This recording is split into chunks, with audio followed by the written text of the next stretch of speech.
purchase hardware and that type of thing. I think the comparison is a no-brainer because there aren't these capital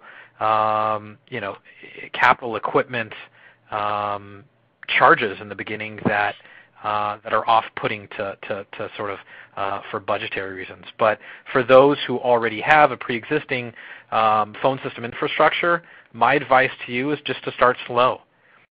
Do what we did where you have an existing phone system that you're running side by side, and you're doing your same KPIs and measuring your feedback from the phone system, for whatever reason you use it for.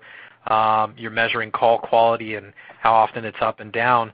I think when we were, comparing ourselves versus 8x8, we had, a custom VoIP system, and we were using these custom WebSockets and, one of these WebRTC protocols that was open source. And, essentially we had all of this money that we had poured in to make this, customized phone system solution for us. And then we sort of realized that 8x8 existed, and we're like, okay, well, we're not going to just, drop what we have. We'll slowly add users, we'll measure consistency and call quality, and we'll let the customers and the cost of doing business dictate to which one we switch to. And in the end, it was a no-brainer. We just, enterprise, you could say, we switched to being an 8x8 customer. So. And James, do you have the understanding of what's going on there with regards to, did you guys cut the cord, or do you have a blend going on? I know we had some time where there was, a combination of the solutions, but we were so anxious to get into the new feature set that there wasn't a lot of delay, or once it was a green light, we ran screaming from what we had towards going to the future with 8x8. Yeah, so that sounds like you cut the cord very clean. Yeah, absolutely. All right, brilliant. And Angela, how are we doing on the questions there? We have some other kind of common questions where people are asking about really the management of the system. Some are asking, can 8x8 come in and help them put this together or set this up for them? Or, how much time does it really take to manage the system? And so just really quickly, yes, 8x8 can come in and help you get this configured. But William and James, can you just talk about, has that really been necessary? What is it like to manage the system? What do you use? How easy is it to do that? William, I'm going to defer to you for the lead on this one. Defer to me? Okay, no problem. All right. So it's easy. It's anything's easy for an IT professional. When you have a problem at your computer and you call the IT help desk and they come over and they figured it out in 3 minutes, and you see them sort of walking away with a little smirk, their lips turn up right, and that for them it was like as easy as pie, and for you it was frustrating as heck. And and I think for the IT professional that's going to set this up, they could probably do it Houdini style, underwater, upside down, in a straitjacket with shackles. And I think for your, normal, 55-year-old secretary that doesn't know how to set up a TiVo, I think she could also do it with the same ease. I don't think bringing in 8x8 to set up a phone system is at all necessary. They're sending you a phone in a box. You're plugging that in with a network cable. You're hitting 5 numbers in sequence to set it up. You're logging it online, creating an extension that takes literally 15 seconds, naming who that extension is, and adding them to either a pre-existing ring group or setting up a ring group. But I can tell you that, and I say this with 100% accuracy, with peace and love. We did this once with 8x8 support to set up ring groups and all that kind of thing, to customize and teach us how to upload messaging on hold and voicemails and that type of thing, and we'd never used them again. It was definitely set it and forget it. And it's not that we left the phone system as is. We've customized it 1,000 times over, but it was just as easy as that. I mean, you really, anyone can do this, and I really do think the Houdini method, applies.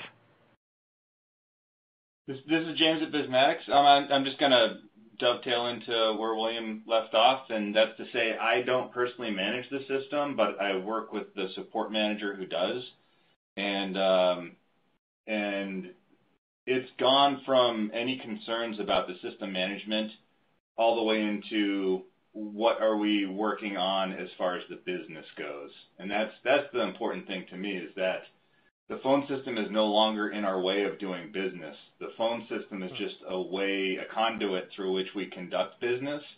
And if I want to gauge interactions with a customer, I'm doing it through a data-driven analysis that might involve the website. It might involve analytics coming back in through the phone system. And it never occurs to me as far as what I'm requesting of the support manager, because when I make a request to him to have a call rerouted or something like that, the next email I get back is that it's done. And it's not going through a third party and waiting 3 days for something to get done and then seeing that it's done incorrectly and then going back for another round trip. It's just a simple email to my support manager guy. It's like a boomerang. Done. So I'm going to guess that he has a pretty easy time with it. Yeah, I think, I was just going to add one more thing. Go right ahead. Yeah, okay. So this is William with the Bank of Cardiff again. I share I share James's experience, though he's been with 8x8 for only a little while now. We've been with 8x8 for a long, long time, and so I think for people who want to know, sort of a user experience, I'm the director of a bank, but I'm fairly hands-on with all aspects that deal with the firm, phone system being a huge part of our success. And James made a brilliant point. He says, he doesn't want the phone system to get in the way of them doing business. And I think the phone for us is the only way we can do business. And I think he probably shares that same idea. And I think with the ability to grant users permissions in the system, it's an amazing experience, because you've got a user at a desk who, has the ability to log in to 8x8, and change certain permissions and change certain aspects of their phone experience. Then you've got somebody above them with more features, and then somebody above them with a more administrative, permissions type user access. And I think having that stratified sort of user permissions system makes it so that the IT professionals are still sticky, and that people aren't worried that their job is being outsourced to a robot, which I think a lot of IT people sometimes feel, or it's being outsourced to a company like 8x8. And I don't think our IT staff feels that way. I think when you stratify the user permissions, you still need someone to take a look at the phone system, to make changes, to monitor certain aspects. And I think it's just assigning different roles to IT staff, and giving them authority to visit problems and find solutions. And sometimes, our support does have to call 8x8, and I think the IT staff is relieved that they've got someone that they can lean on, because I'm guessing, and this is just a hunch, that behind closed doors, our IT staff is calling 8x8, figuring out an easy solution, and then coming over to your desk, taking a look at the system and going, oh, you just click this, right? And you never know that it's actually because of the 8x8 support that they were able to accomplish that feat. So they still walk away with that smirk on their face, but you still think they're geniuses. So this is James again. I spend a lot of time on application design and browser-based application interfaces. And when I look over